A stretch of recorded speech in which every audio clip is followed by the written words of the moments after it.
Cabinet total मंत्री आज त्या ठिकाणी येत आहे। आज 299 जयंती आपण साजरी करतो बघा, एवढी महान जयंती अहिल्यादेवी होळकरांनी एवढं महान कार्य केलेलं आहे, कारण आपण त्यांचा असाच आदर्श घ्यावा आणि काही आपलं जे गावकरी असतील काय असते त्यांनी आपल्याला नेहमीप्रमाणे सहकार्य असते, हे असं पूर्ण ठिकाणी त्यांचा हे आदर्श येते। पण आपलं इतर भाऊ अनेक ठिकाणी सांगा ना, आतापर्यंत आपल्याच ठिकाणी सांगा कुठंच आपल्या काही ठिकाणी प्रत्येक कार्यालयामध्ये फोटो पण नसतो। ज्यावेळेस गव्हर्नमेंटने सांगितले प्रत्येक ठिकाणी जयंती साजरी करते त्यावेळेस आपल्या स्वतः ग्रामपंचायतीमध्ये पण फोटो मी कधी बघितला, कारण जयंती एवढ्या वर्षी कधी साजरी झालीच नव्हती।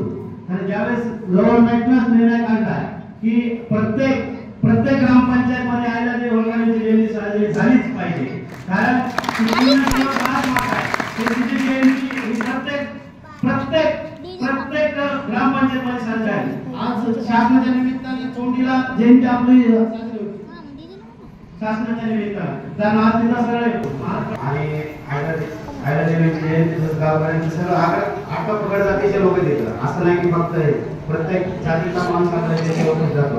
अशी आदर्श जयंती मी प्रत्येक ठिकाणी जात असतो की एक वर्षी चोंडीला जात असतो, पण गावामध्ये जयंती ज्यावेळेस तेव्हापासून ती चोंडीला राहत होते आणि दरवर्षी चोंडी या ठिकाणी जात असतो।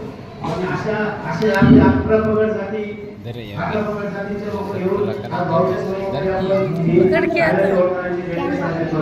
असंच आपण करत राहू, कारण असंच आपला आदर्श प्रत्येक जण घेईल। अहिल्यादेवीबद्दल मला सांगायचं होतं पोलीस काही सांगू शकतो, कारण अहिल्यादेवीचं राज्य स्वच्छ कारभार आहे त्यांचा, कारण ते 18 पगड जाती अहिल्यादेवीचं राज्य स्वच्छ राज्य कारभार आहे त्यांचा।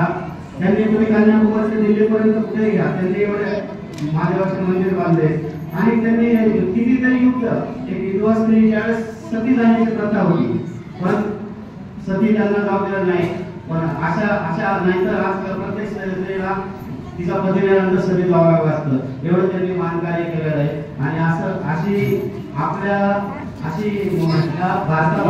अशी राजमाता कधी लाभली नाही आणि होणार पण नाही इथून पुढे। राजमाता ही फक्त एकच आहे, ती म्हणजे पुण्यश्लोक राजमाता अहिल्यादेवी होळकर। पुण्यश्लोक राजमाता अहिल्यादेवी होळकर